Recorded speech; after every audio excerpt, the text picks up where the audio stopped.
Este é o SET Experience Academy, recebendo Luiz Fernando Maglioca, laureado, produtor, professor da área de comunicação social. Realmente, falar da paixão maior que eu tenho, que é o rádio, é muito agradável. Luiz Fernando, em termos de rádio hoje, o desafio do rádio, o imediatismo e a publicidade vinculadas, como é que você hoje consegue se manter dentro desse expediente e motivação e mantendo o rádio ativo, aceso, como um veículo insubstituível? Hoje eu vejo, nesse período de pandemia, ao qual fomos todos confinados, uma grande modificação de todos os lados. Primeiro, que tecnicamente o rádio já não é mais o mesmo. Segundo, que o conteúdo do rádio passou a ser muito mais importante do que simplesmente tocar música. As pessoas estão carentes, elas precisam conversar, elas precisam ter alguém do outro lado dizendo coisas que ela quer ouvir. Então, o rádio falado, o rádio conversado, ainda que em FM, ainda que em emissoras jovens, é imprescindível ter a presença da voz. O que você nos conta sobre essa tentativa do rádio fazer televisão, o rádio com imagem? Costumavam utilizar, na própria Bandeirantes, quando eu trabalhei lá, quando eu dirigi a emissora, havia uma câmera, mas essa câmera era utilizada para colocar no ar uma entrevista de rádio que fosse extremamente importante para entrar no grupo Band News, que é a emissora de notícias do sistema.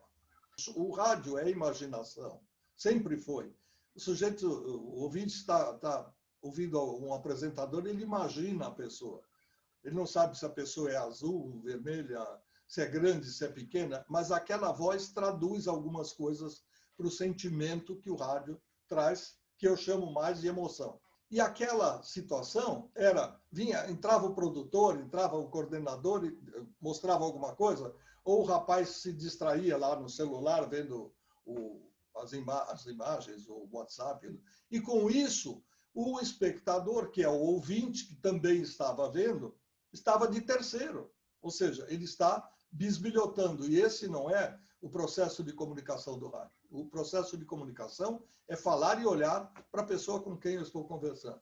Então, hoje, com algumas emissoras, notadamente a Jovem Pan, que merece cumprimentos, porque sai sempre na frente, essa coisa de você mostrar o rádio com imagem, mas desde que seja feito direto, a comunicação seja imediatamente para a câmera, eu acho que vai bem. Porém, aquela câmera que fica escondida não sei onde, mostrando todo o transcendente de rádio, quem entra, quem sai, quem deixa o papel, quem não deixa, quem cochicha e tal, não me agrada.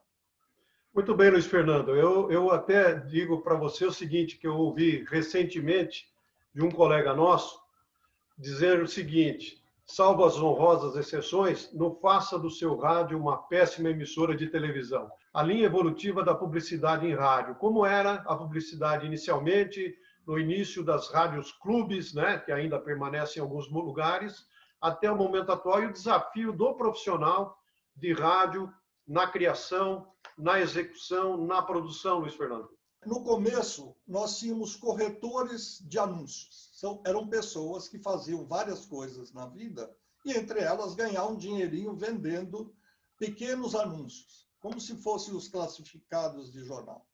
Aí, com a evolução do tempo, vieram os spots, que são aqueles temas falados, né, o comercial falado, e depois os jingles. De um tempo para frente, com o advento da televisão, muitas vezes as pessoas, os donos das empresas, acharam mais barato, e aí vem a minha bronca, mais barato usar o som da televisão, ou seja, do jingle feito pela televisão, no rádio.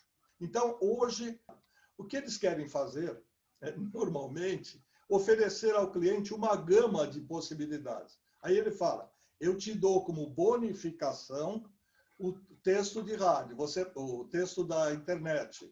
Você paga o rádio ao vivo e eu te dou mais uma participação não sei onde. E vocês podem ver nas lives, ultimamente, tem aparecido lá embaixo oferecimento da pizzaria tal. Ou seja, o sujeito tem que pagar o streaming, ou tem que pagar a produção dele, porque ele comprou iluminação, porque ele comprou equipamento e tal. Vai demorar muito para o custo por 1000, que era a base do rádio, ser verificado pela internet. Porque você vai depender de page viewers, de cliques, etc., etc., de tempo. Já tem isso como pesquisa. Mas como é que eu vendo uma pessoa que entrou para ver a minha live e olhou 3 coisas, 3 momentos e foi embora, não assistiu a live? De repente, ela não viu o comercial. De repente, ela não notou a hora em que apareceu o comercial. E eu tenho aqui uma citação de uma vinheta produzida em 1983, com a participação de Caetano Veloso. O que você pode nos contar a respeito disso? Nossa, você tocou agora num ponto crucial da minha carreira. Essa história é muito interessante. A gente, às vezes, tem insights, né? Nem tudo que a gente faz está produzido, está definido. Eu estava na Jovem Pan como coordenador artístico e recebi a missão do meu chefe, o Tutinha, de ir até o Maxud Plaza, e aí eu iria entrevistar o seu Caetano Veloso para um show que ele viria fazer em São Paulo. E o tradicional é gravar aquelas falas. Né? Olá, eu sou fulano de tal, estou aqui apresentando o show nos dias tal e tal, conto com você. E eis que, sabe, num repente, assim, me deu 5 minutos, eu falei, Caetano, você seria capaz de gravar ou de cantar a vinheta da Jovem Pan? E ele, muito simpaticamente, muito tranquilamente, falou, olha, eu não moro aqui, eu não ouço rádio aqui, eu não sou daqui, eu não sei nem de que vinheta você está falando. E eu, de maneira muito ariana, falei, é aquela da Jovem Pan 2, desafinado do jeito que eu sou.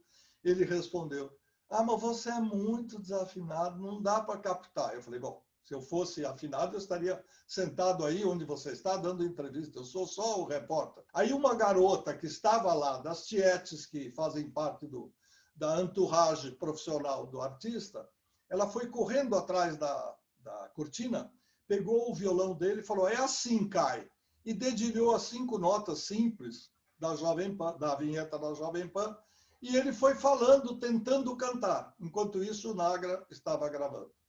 Entrei correndo no estúdio, no ar, Serginho Leite, de saudosa memória. Falei, Serginho, olha o que eu consegui. E ele pegou o Caetano cantando Jovem Pan 2. Quando ele ouviu, com aquele ouvido absoluto, ele falou, puxa, isso aí é simplesmente Trem das Cores, está no mesmo tom.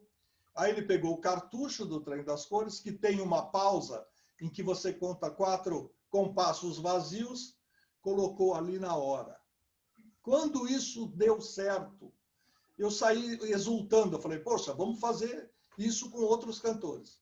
Aí o telefone vermelho tocou e eu ouvi do meu querido e amado chefe, que é um grande amigo hoje, mas naquela época eu estava meio que tremendo quando ouvia o telefone.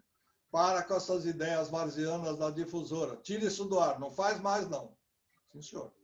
Guardei a ideia e quando eu mudei de emissora, eu lancei do outro lado da Avenida Paulista. Rádio como veículo insubstituível. Existe algum desafio? Nós já conquistamos, estamos atravessando, ele se consolidou. O próprio rádio, quando era dono da reunião familiar, eu me lembro do Capelinha, que meu avô ganhou, colocava na sala e ficava todo mundo em volta, e todos nós ouvíamos o direito de nascer.